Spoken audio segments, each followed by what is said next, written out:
ಏನು ನಾವು ಕೋಲಾರ ನಗರದಲ್ಲಿ ಯಾರು ಒಂದು ಊಟ ಇಟ್ಕೊಂಡು ನಮಗೆ ಒಂದು ಪದ್ಧತಿ ಇದೆ.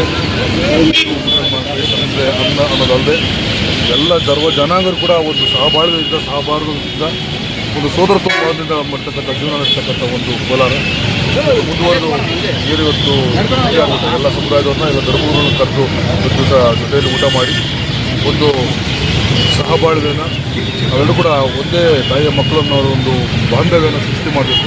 ಅದ್ರ ಮೂಲಕ ಎಲ್ಲರೂ ಕೂಡ ಒಟ್ಟಾಗಿ ನೆಮ್ಮದಿಯಿಂದ ಬದುಕೊಂಡು ಆಗಬೇಕಂತೇಳಿ ಇವತ್ತು ದಿವಸ ಸೇರಿದಂಥ ಈ ಒಂದು ಅವಕಾಶ ಮಾಡಿಕೊಂಡಂಥ ಎಲ್ಲ ಧರ್ಮಗುರು ಕೂಡ ನಾನು ಮೊದಲನೇಗೊಳಿಸ್ತಾ ಮತ್ತೊಮ್ಮೆ ಈಜಿಲ ನಮ್ಮ ಹಬ್ಬ ರಂಜಾನ್ ಹಬ್ಬ ಎಲ್ಲರಿಗೂ ಕೂಡ ಶುಭವಾಗಬೇಕು, ಎಲ್ಲರಿಗೂ ಶಾಂತಿ ಇದೆ ಮತ್ತು ನೆಮ್ಮದಿಯಿಂದ ಬದುಕುವಂಥ ಜೀವನ ಕಲಿಸ್ಕೊಟ್ಟೆ ಅಂತೇಳಿ ನಾನು ದೇವರ ಪ್ರಾರ್ಥನೆ.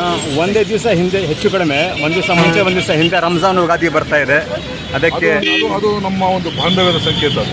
ಅದೆಲ್ಲ ಕೂಡ ಏನು ಮುಂದೆ ನಾವು ಒಬ್ಬಟ್ಟು ನಿಮ್ಮ ಜೊತೆ ಹಂಚ್ಕೊಂಡಿರ್ತೀವಿ, ಮಾರನೇ ದಿವಸ ಏನು ನಿಮ್ಮ ಒಂದು ಊಟನ ನಾವೆಲ್ಲ ಹಂಚ್ಕೊಂಡಿರ್ತೀವಿ. ಹಾಗಾಗಿ ಎಲ್ಲರೂ ಕೂಡ ಒಂದು ಸೋದರತ್ವ ಭಾವದಿಂದ ಬಾಳ್ತಕ್ಕಂಥ ಒಂದು ದೂರದೃಷ್ಟಿ ಇಟ್ಕೊಂಡು ಆಚರಣೆ ಆಗ್ತಾಯಿದೆ.